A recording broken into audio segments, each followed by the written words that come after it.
TV वाल्याने news वाले नाही अरे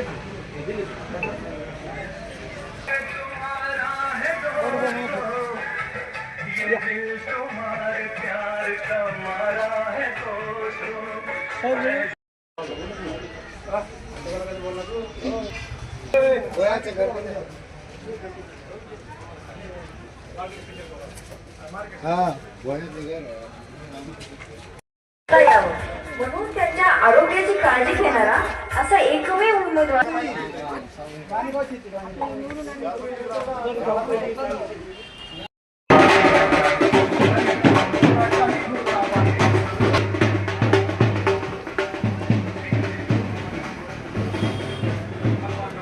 नमस्कार, मी डॉक्टर भारत नांदुरे.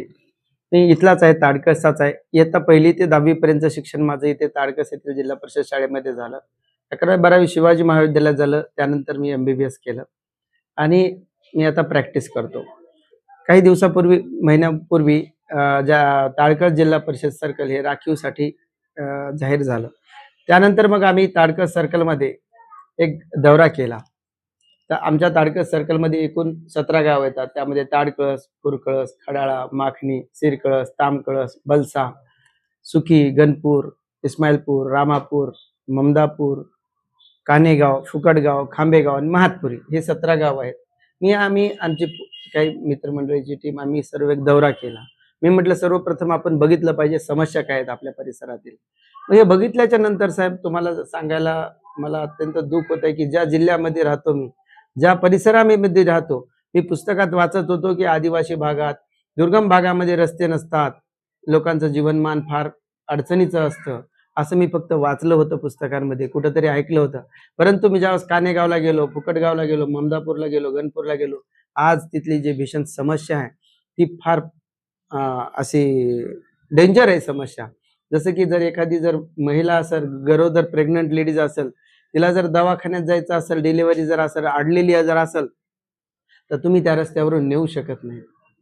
जर एखाद्याला जर रात्री बेरात्री किंवा दिवसा जरी हार्ट अटॅक आला तर एमर्जन्सीमध्ये तुम्ही ॲम्ब्युलन्स बोलवू शकत नाही, कारण ते रस्ताच नाही तर ॲम्ब्युलन्स कशी येईल. जरी ॲम्ब्युलन्स आलं तर तो माणूस जगणारच नाही. अशा प्रकारचे रस्ते आज आमच्या परिसरामध्ये आहेत. त्याचबरोबर मी रस्त्याचं तर बघितलंच, त्या रस्त्याची बिलकुल परिस्थिती वाईट आहे या 2-4-5 गावात तर खास करून. त्याचबरोबर बघितलं शाळा, आमची ताडकसची जिल्हा परिषद शाळा, ज्या शाळेमध्ये मी शिकलो त्या शाळेचे पत्र आज राहिलेले नाहीत, बसायला बेंच नाहीत, लाईटची पण अपुरी सुविधा आहे तिथे. ही सगळी परिस्थिती बघितली. फुरकळसची शाळा, खडाळा शाळा, माखणी, वेगवेगळ्या गावातल्या शाळा मी बघितल्या.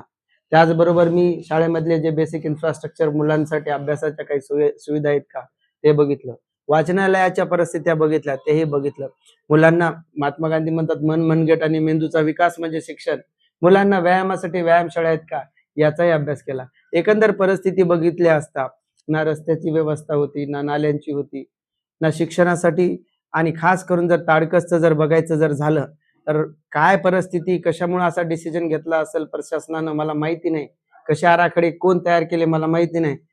मी स्वतः डॉक्टर आहे, मला माहिती आहे 1 मिनिटाची किंमत काय असते मेडिकल फील्डमध्ये. जर ऑक्सिजन 1 मिनिट बंद केला तर काय होते, एखाद्या वेळेस जर डॉक्टर जर उशिरा आला तर काय होते, किंवा एखाद्या वेळेस जर पेशंट वेळेवर दवाखान्यात पोहोचला नाही तर काय परिस्थिती उद्भवते, याची किंमत एक डॉक्टर म्हणून मला माहिती आहे. परंतु ताडकसचं जे PSC प्राथमिक आरोग्य केंद्र जे आहे ते भर चौकात अगदी बसस्टँडला रोड टच होतं.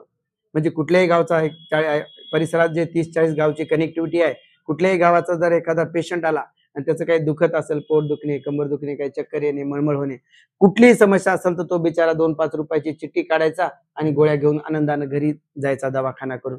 अहो सरकारी दवाखान्यात येते कोण साहेब, ज्यांची आर्थिक परिस्थिती जरा बरी नसती, मध्यमवर्गीय गरीब कुटुंबातील लोक या सरकारी दवाखान्याची धाव घेतात आणि त्यांच्यापाशी पर्यायही नसतो. परंतु ताडकसचा हा सरकारी दवाखाना, प्राथमिक आरोग्य केंद्र ताडकस पासून 2 किलोमीटर अगदी रस्त्याने, जिथं रस्ता पण नाही अशा शेतामध्ये नेऊन बांधकाम करण्यात आलेलं आहे. आता ताडकसचा दवाखाना त्या जागेवर नाहीये. हा प्रश्न जर बघितला, तुम्ही बघितला, आम्ही बघितला, जनतेनं बघितलं, तर काय नेमका याचा पाठीमागा उद्देश काय, म्हणजे लोक मारायचेत की काय, लोकांना काय आरोग्याच्या सुविधा मिळू द्यायच्या नाहीत की काय, नेमका उद्देश काय, कोणी याला सँक्शन केलं त्या नकाशाला, इतके दिवस कोणी याचं अशा प्रकारचं रचना केली, हा प्रश्न मी एक शिकलेला, एक समजदार नागरिक या नात्याने मला पडला. या परिसरातील मी तरुणांना, शेकडो तरुणांना भेटलो. इथे बेरोजगारीची समस्या, शेतकऱ्यांना भेटलो, शेतकऱ्यांना वेगवेगळ्या प्रकारच्या इथे समस्या फेस कराव्या लागतात.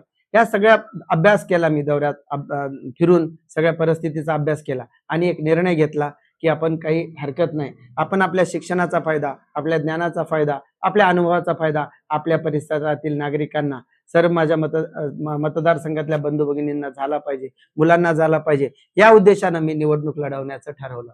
सगळ्या माझ्या गावकऱ्यांच्या म्हणण्यानुसार, मित्रपरिवाराच्या म्हणण्यानुसार ठरवलं आणि वेगवेगळ्या पक्षातील आपल्या पक्षाच्या वेगवेगळ्या मान्यवरांनाही मी भेटलो आणि मी तयारी केली होती आणि चांगल्या प्रकारची तयारी झाली आहे. मतदारसंघात 17 गाव आहेत. 17 गावामध्ये मी आरोग्य शिबिर घेतलं, डोळ्यांचे शिबिर घेतले, गुडघ्यांचे शिबिर घेतले. अस्थिरोग तज्ञ डॉक्टर केदार खटिक साहेब स्वतः परभणी येथे आले होते. शुगरचे डॉक्टर, दिल्लीचे डॉक्टर एस कुमार साहेब इथं आले होते. त्याचबरोबर स्त्री रोग तज्ञ विद्याताई चौधरी ताई इथं आल्या होत्या. अश्विनी कुबडे मॅडम इथं आल्या होत्या.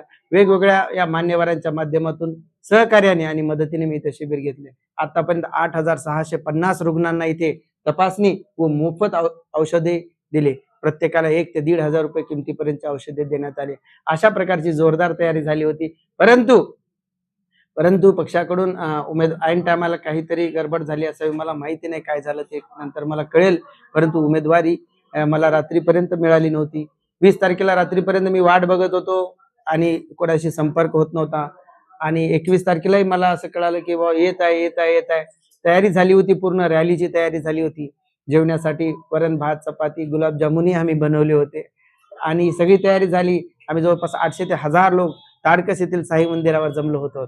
परंतु कुठलाही संपर्क होत नव्हता पक्षासोबत आणि मग त्यामुळे आम्ही काय केलं, अपक्षाचा फॉर्म भरलेला आहे आणि मी आता अपक्ष उमेदवार म्हणून ताडकस जिल्हा परिषद सर्कल मधून साहेब उभा आहे. एकंदरीत पाहायला गेलं तर आजची जी निवडणूक असेल, आता नेमक्या नगरपालिकेच्या किंवा महानगरपालिकेच्या निवडणुका पार पडल्या, यामध्ये कुठंतरी मोठ्या प्रमाणात धनशक्तीचा वापर झाला असं दिसून येतं. बरोबर, संघाने काय बरोबर आहे. मी पण असं ऐकलेलं आहे. मी आता व्यवस्थेमध्ये आता डायरेक्ट जरी नसलं तर ऐकलेलं आहे. असेल सर, काही जे लोक कमजोर असतात, ज्यांच्याकडे म्हणजे काम केलेलं नसेल किंवा ज्यांचे काहीतरी विषय वेगळे असतील, त्या लोकांना असं वाटतं की आपण पैसे दिले म्हणजे निवडून येतो. सर, मी माझ्या मतदारसंघामध्ये मी फिरतो. आतापर्यंत मी आता जवळपास इतके दिवस झाला, तर इलेक्शनचा जरी माहोल असेल तर तुम्ही ताडकसच्या कुठल्याही धाब्यावर किंवा हॉटेलवर विचारू शकता. मी आतापर्यंत एकाही कार्यकर्त्याला तिकडे नाही. सर, माझं छोटंसं इथं घर आहे, इथेच मी जेवणाची व्यवस्था केली. वरण भात चपाती ते जेवण असते. माझे कार्यकर्ते शक्यतोवर तर घरून जेवण वगैरे करून येतात. जे कोणी बाहेर गावचे आहेत ते मी इथं जेवण, असं काही नाही सर. जर सगळंच जर काही पैशानं झालं असतं तर आज मोदीजी पंतप्रधान नसले असते, डायरेक्ट अंबानीच राहिले असते. जर पैसाच जर सगळं काय असतं तर आपण बघतो की आदरणीय मोदीजी किंवा जे काही मान्यवर ज्यांनी काही काम केलेलं आहे तर ते मोठे होतात.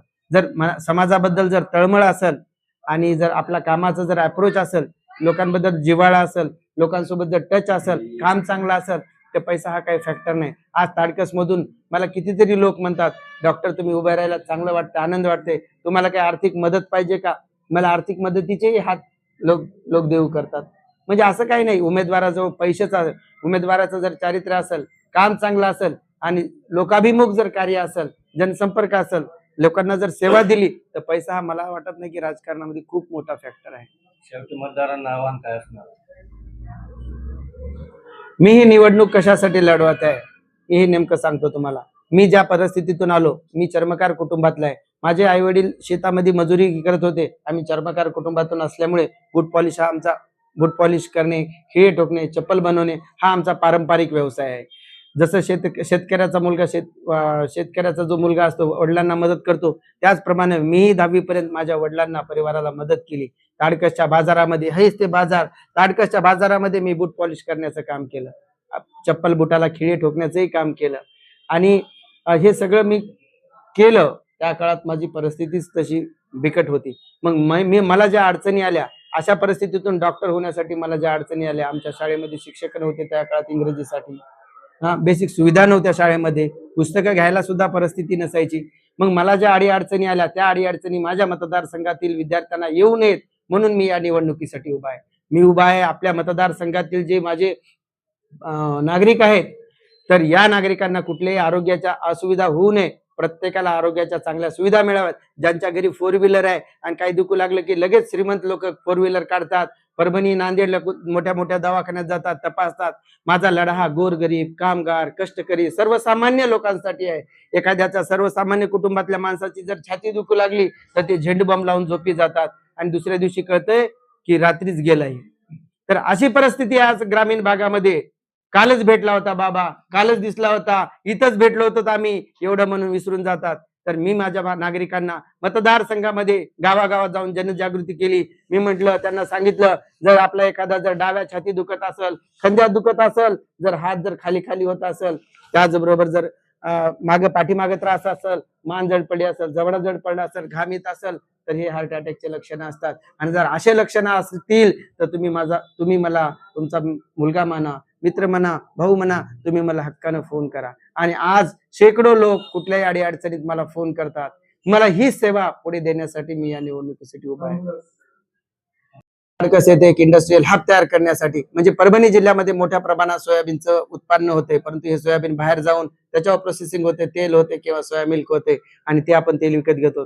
त्यामुळे मला माझ्या डोक्यात असं आहे की ताडकस येथे एक छोटी मिनी MIDC जर केली, एक इंडस्ट्रियल हब तयार होऊ शकतो. ताडकस या परिसरामध्ये कनेक्टिव्हिटी चांगली आहे, हजारो विद्यार्थी इथे शिकतात, परंतु इथे शिक्षणाची व्यवस्था फार मोठी नाही. तर इथं D.Ed, B.Ed college, polytechnic government मधून ना, D.Ed, B.Ed college, polytechnic college, government, medical, BMS, BHMS, MBBS college इथे येऊ शकते आणि एक एज्युकेशनल हब तयार होऊ शकते. इथलं जर एज्युकेशनल आणि इंडस्ट्रियल डेव्हलपमेंट झाली तर इथल्या मुलांना इथंच रोजगार मिळू शकतो आणि ताडकस परिसराची जी इकॉनॉमी आहे ती स्ट्रॉंग होऊ शकते. या वेगवेगळ्या उद्देशासाठी मी इथे उभा आहे आणि मी या आपल्या माध्यमातून मी सर्व ताडकस परिसरातील माझ्या ज्या 17 गावातील सर्व मतदार बंधू भगिनींना नम्र विनंती करतो की येणाऱ्या 7 तारखेला आपला मतदान स्वरूपी आशीर्वाद मला द्यावा. माझी निवडणूक निशाणी आहे छताचा पंखा. आपला मतदान स्वरूपी आशीर्वाद मला द्यावा आणि आपला असाच आशीर्वाद माझ्यावर राहू द्यावा ही विनंती.